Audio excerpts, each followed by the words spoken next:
Welcome all of you. मैं हूं Anand Mishra, house of legal studies में आप सभी का स्वागत है। तो controller general of defence account जो कि CGDA है, उसमें यंग प्रोफेशनल्स लीगल की वैकेंसी नोटिफाई हुई। याद रखिएगा, आपका स्टाइपेंड जो है वो 80,000 पर मंथ होने वाला है।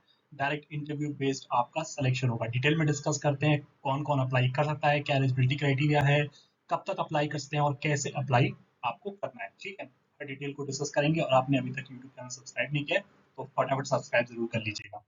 चलिए देखिए, जो controller general of defence account की बात की जा रही है, ठीक है, जो आपका CGD है, उन्होंने टोटल 12 वैकेंसीज यंग प्रोफेशनल्स की निकाली है डिफरेंट कैटेगरीज में, डिफरेंट वर्टिकल्स में। आपको आप देखेंगे तो जो कि कॉन्ट्रेक्चुअल बेसिस हो, याद रखिएगा, 1 साल के लिए आपका, और जो कि एक्सटेंड होता है मैक्सिमम 2 ईयर्स के लिए। ठीक है, तो CGD हेडक्वार्टर है, वहाँ पे आपको ये पोस्टिंग देखने को मिलेगी। एज लिमिट की बात की जाए तो 32 ईयर्स एज लिमिट, जो कि एलिजिबिलिटी क्राइटेरिया जो है आपका 8/3/2026 तक एज काउंट होगी। याद रखिएगा, वर्क एक्सपीरियंस की बात करें तो 2 साल का आपके पास वर्क एक्सपीरियंस होना चाहिए अप्लाई करने, तो 2 साल एक्सपीरियंस। और साथ में एजुकेशनल क्वालिफिकेशंस को देखें तो बैचलर लॉ के बेसिस पे, आपका LLB के बेसिस पे टोटल 2 वैकेंसीज नोटिफाई की गई हैं। उसके अलावा डिफरेंट आपका मास्टर्स MBA है, आपके पास 2 सीट्स अलग हैं। MTech PhD वालों के लिए आपका 6 सीट्स यहाँ पे हैं। ठीक है, तो आपका हम लोग लॉ वाले की बात करें तो 2 सीट्स यहाँ पे यंग प्रोफेशनल्स की CGDA में आपकी नोटिफाई हुई है।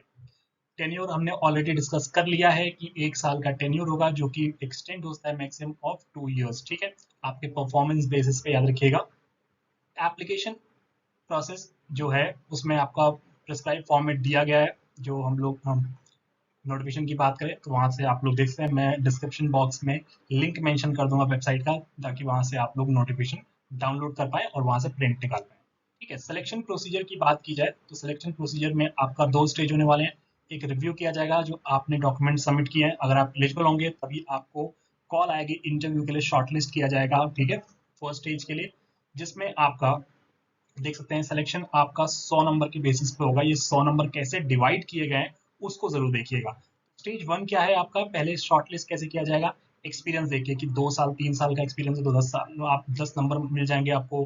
4 से 6 साल का एक्सपीरियंस है तो 15 मार्क्स, और 7 साल से ज्यादा का एक्सपीरियंस है तो आपको 20 मार्क्स अलॉट हो जाएंगे। ठीक है, तो एक्सपीरियंस के बेसिस में जो देखो, मिनिमम तो 2 साल आपको है ही, तो इसका 10 नंबर तो मिल ही जाएंगे जिसको जो बच्चे अप्लाई कर रहे हैं।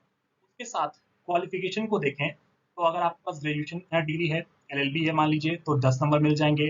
पोस्ट ग्रेजुएशन डिग्री अगर आपके पास है तो टोटल 15 मार्क्स आपके यहाँ पे काउंट हो जाएंगे। और आपने PhD किया हुआ लॉ में तो आपको 20 मार्क्स यहाँ पे वेटेज देखने को मिलेगी। ठीक है, तो ये तो आपके 40 मार्क्स हो गए, जो मैक्सिमम 40 मार्क्स हैं। जिनके पास 7 साल का ज़्यादा एक्सपीरियंस है, ऑब्वियस बात है, उनको 20 मार्क्स मिल जाएंगे। और PhD भी किया हुआ है तो 20 नंबर, 40 नंबर टोटल मिल सकते हैं। स्टेज 2 जो है वो 60 मार्क्स का, याद रखिएगा, जिसमें आपको एक सीट पे 10 कैंडिडेट्स को बुलाया जाएगा इंटरव्यू के लिए। शॉर्टलिस्ट करने के बाद जो मार्क्स बनेंगे, ठीक है, 40 में से, उसके बेसिस पे आपको इंटरव्यू कॉल आएगी।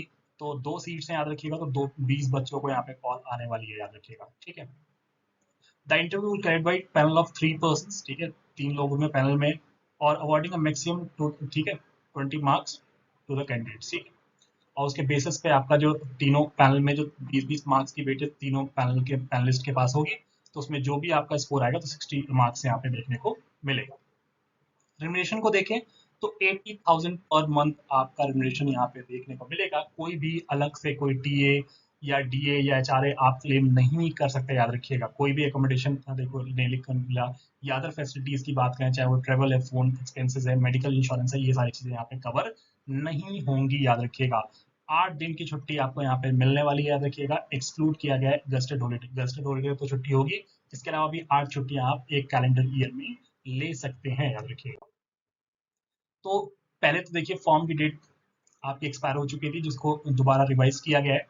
तो यहाँ देखिए 17/4 का नोटिफिकेशन आपको दिख रहा है, जहाँ पे आपको लास्ट डेट अगर आप देखेंगे ध्यान से तो ये है आपकी 8 मई।